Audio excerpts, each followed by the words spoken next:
Boutcha, ville martyre où des dizaines, peut-être même des centaines de civils ont été exécutés par l'armée russe. Oui, une ville proche de Kiev, désormais reprise par les forces ukrainiennes. Le président Zelensky, protégé par un gilet pare-balles, a pour la première fois quitté son bunker et s'est rendu sur place cet après-midi.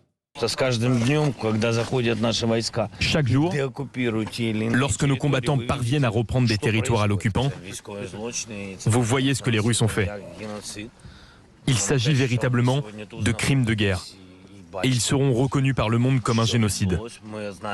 Nous savons que des milliers de personnes ont tué, torturé, déchiré des membres, violé des femmes et tué des enfants.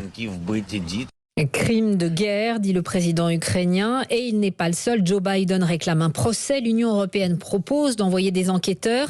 Et sur place, Marion Gauthier, le recueil des preuves a déjà commencé. Oui, et le travail est colossal car chaque corps a son histoire, souligne Rachel Denber de Human Rights Watch. Elle collecte et croise les témoignages, les images satellites pour établir les circonstances précises d'une mort ou de violence.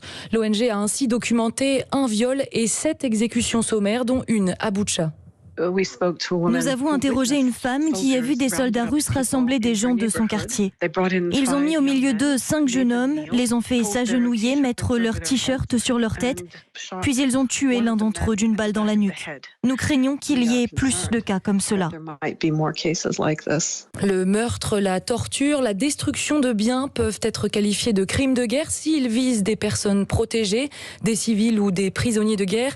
Amnesty International a notamment enquêté sur des frappes sur des hôpitaux ukrainiens. L'avocate Jeanne Sulzer parle de course à la documentation.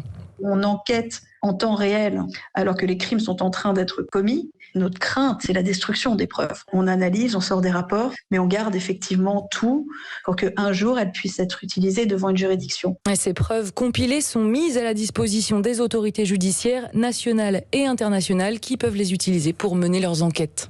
Et ce soir, l'Union européenne discute de nouvelles sanctions contre la Russie. Il faut l'unanimité des 27 pour qu'elles soient adoptées.